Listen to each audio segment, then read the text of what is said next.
Hola, ¿cómo están? ¿Se acuerdan de nosotros? Ella es Anaí y yo soy Jacob. Como les habíamos contado, la intención de este canal es poder hacer una serie de recomendaciones o compartir lo que sabemos para ayudar a las mamás y papás de niños sordos. Entonces habíamos pensado que el primer tema es: estoy embarazada o acabo de tener un niño y me entero que mi hijo es sordo. ¿Qué hago entonces, no? Entendemos que seguro es una situación que puede ser complicada o generar un montón de preguntas. Y entonces lo que queríamos comenzar diciendo es que hay muchas cosas que se pueden hacer para que sus niños tengan una infancia feliz. Eh, Algo que hay que mencionar es que 90% de los padres, ya la regué, 90% no tienen hijos sordos, 10% tienen hijos No, sordos. al revés. No, sí, 90% de los niños sordos, el 90% son de papás oyentes. Claro. De los niños sordos, esto lo vamos a editar, que no salga. De los niños sordos, 90% de ellos tienen padres oyentes. Lo que significa que solo un 10% tienen padres sordos también. Eh, cuando acaba de nacer un niño, algunas cosas que se pueden hacer en el hospital son, por ejemplo, un tamiz neonatal o una audiometría, ¿verdad? No. La audiometría es más o menos después de los 6 años, porque ya hay Uh-huh. como respuesta. Hay eh, potenciales, que es como... Potenciales evocados, ¿verdad? Uh-huh. Claro, potenciales evocados. Eh, Estos ayudan a saber si nuestro hijo es sordo. Y lo que queríamos decir es que en cuanto sabemos que nuestro hijo o hija es sordo, es común que la primera experiencia que tengamos o la primera opinión que tengamos sea la del médico. Y la opinión del médico, pues es esa, es una opinión médica que normalmente tiene que ver con intervenciones, ya sea usar un auxiliar auditivo o un implante coclear. Pero hay muchas cosas más que se pueden hacer si nos acabamos de enterar que nuestro hijo o nuestra hija son sordos. ¿Qué más podemos hacer, por ejemplo?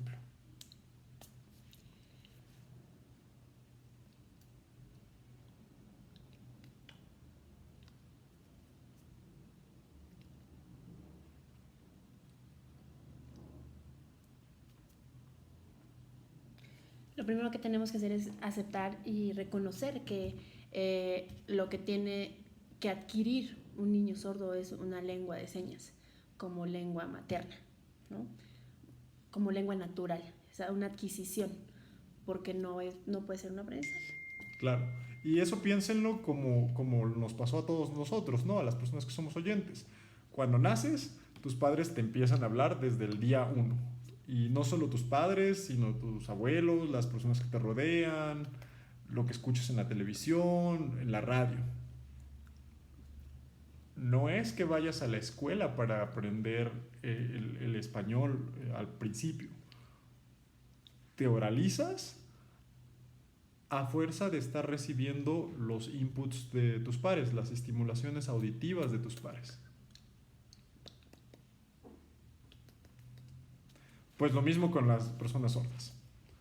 Su lengua natural es la lengua de señas. Y en este caso en México es la lengua de señas mexicana. Claro. ¿Y cuál sería una vía natural para adquirirla? Pues conviviendo con personas que son proficientes en la lengua de señas, sordos, personas sordas. Es la misma forma. vas a tener personas sordas señándote qué bebé tan bonito, cómo está, hay que cuidarlo, vamos a taparlo, diciéndole que se calme cuando está llorando, preguntándole si tiene hambre. Lo mismo que cualquier otra persona le preguntaría a un recién nacido. Claro, no esperando que responda, ¿no? Pero ese mismo diálogo que hay entre un adulto y un recién nacido se tiene que dar, pero en lengua de señas. ¿No? La primera seña,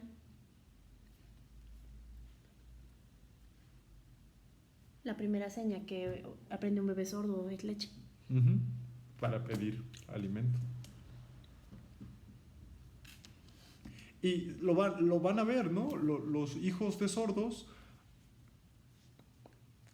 justo desde edades muy tempranas, empiezan a hacer señas. Supongo que empiezan a hacer señas como leche, mamá, papá, o quizás señas más simples, no sé. ¿Cuál es tu experiencia?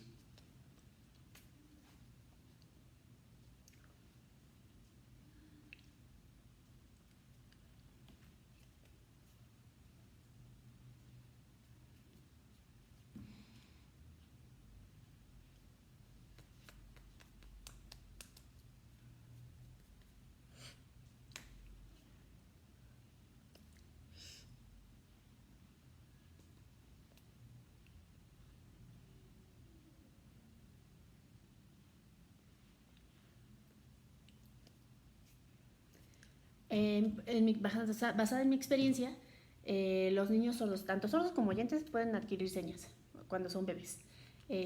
Bueno, en cualquier momento de la vida, pero cuando son bebés pueden adquirirlas y utilizarlas de forma indistinta. Y he visto que los niños sordos pueden utilizar la lengua de señas y señas, pero no con la configuración total tan compleja, ¿no? O sea, por ejemplo, pueden decir leche, la pueden decir sin ningún problema, leche sería así, pero si un bebé hace esto, se entiende perfectamente.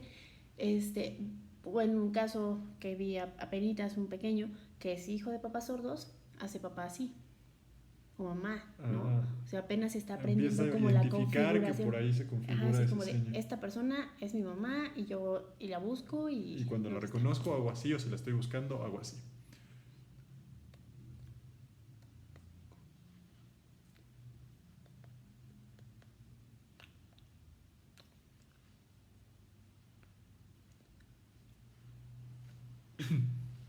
Y buscaba a su mamá así, ¿no? Haciéndole así. Pero no es la seña de su mamá. Claro. Pero es una seña para indicar que eso es lo que él va a usar para su mamá. Uh-huh. Y dijiste algo bien importante. Dijiste, niños sordos y niños oyentes pueden adquirir la lengua de señas desde el principio. Y justo recuerdo una anécdota de una mamá oyente, pero proficiente en lengua de señas, que cuando su hijo estaba en la guardería, le hablaba en señas todo el tiempo.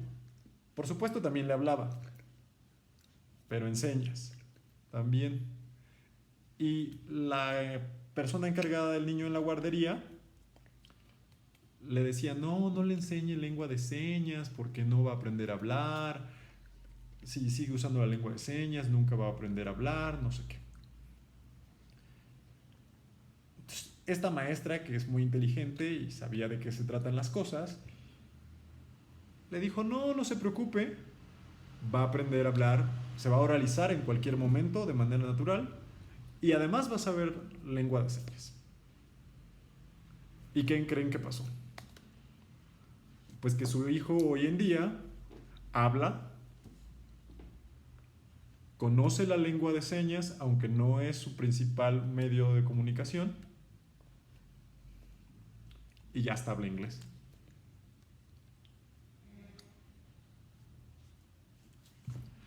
¿No?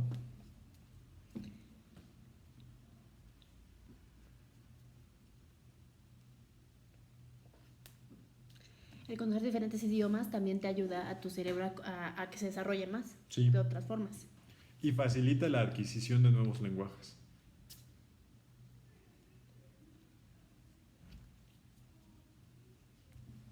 Entonces, un poco para ir cerrando ya,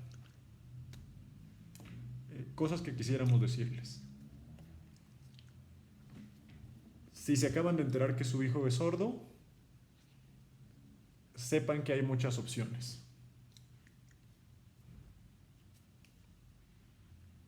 Otra, y sobre la que vamos a volver mucho, la lengua de señas es la lengua natural de las personas sordas.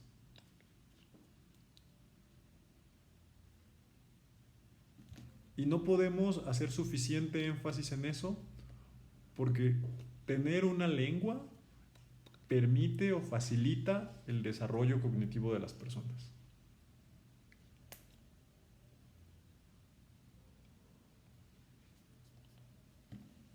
Quisiéramos que nos compartan sus inquietudes, de qué otros temas les gustaría que habláramos. Y les agradecemos mucho por su atención y por su paciencia. Recuerden darle clic al botón de like. Un aplauso especial para Anaí porque todo esto es posible gracias a su interpretación y a su conocimiento. Gracias también a Jacob de su seña. Y pues esperamos que los próximos videos ustedes participen y nos comenten qué temas quieren, qué dudas tenemos, cómo podemos apoyarlos en este proceso. Gracias. Bye bye.